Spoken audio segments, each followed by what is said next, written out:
Dan dia kata Perlis ni bukan ahli sunnah. Tapi ahli sunnah dia tu ikut tok guru, dia kata. Kalau tok saya pun tengok tadi orang hantar. Dia kata ikut ilmu depa ni, kalau tengok Nabi masuk kanan, tok guru masuk kiri, ikut tok guru, jangan ikut Nabi. Sebab tok guru lebih faham, kita tak faham. Ni dia kata ikut tok guru, tak payah ikut Nabi. Dahsyat. Di dalam Sahih Al-Bukhari dan Muslim, hadis Nabi sallallahu alaihi wasallam syariah. Nabi hantar satu pasukan patrol wa amara alaihim rajulan min ansar. Nabi lantik satu orang ketua di kalangan ansar. Ni dia, Nabi ni dia hantar pasukan-pasukan ni nak pi tengok peninjau Dia Nabi lantik satu orang daripada ansar. Dalam riwayat sebut dia itu adalah Abdullah bin Huzafah, sahabat Nabi. Nabi wa amarahum an yuti'u, dan Nabi memerintahkan supaya mereka taat kepada dia. Baik. Jadi kita dah dengar dah tadi video apa Dr. Mazhar. Jadi macam lah. Jadi Dr. Mazhar mengatakan ini satu yang sesat, di atas sesat lah, sesat sungguh lah. Dia mengatakan kata-kata Ustaz Muhazzab tu adalah sebagai perkataan yang sesat. So bagi aku, apa yang dikatakan oleh Ustaz Muhazzab tu bukanlah bermaksud kita ni menolak Nabi dan mengikut tok guru. Maksud dia macam ni, dia faham, kena faham betul. Dengar betul-betul, lepas tu baru nak komen kan, nak kritik, kritik lah. Dengar betul-betul. Dia macam ni. Ustaz Muhazzab kata kalau Nabi lalu belah kanan dan tok guru belah kiri, dia kata dia akan ikut tok guru lah yang belah kiri ni.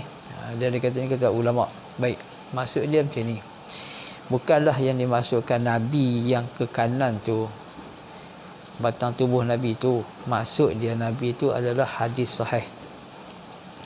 Hadis sahih diumpamakan, Nabi tu diumpamakan dengan hadis sahih.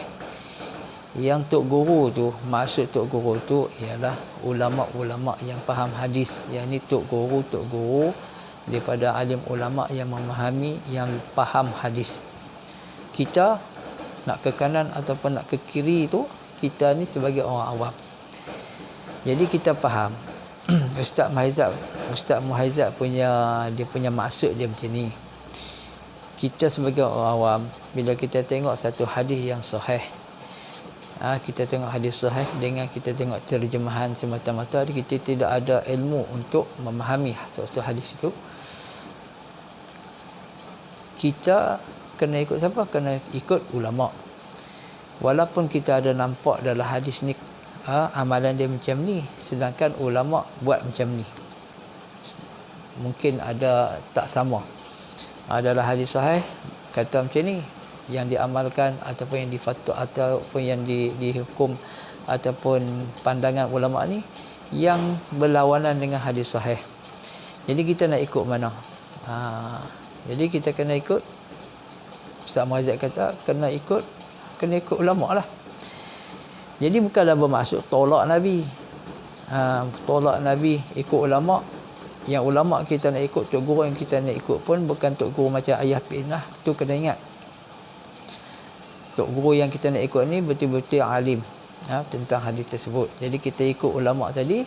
Bila kita ikut ulama tadi, maka seolah kita mengikut hadis yang sahih tadi.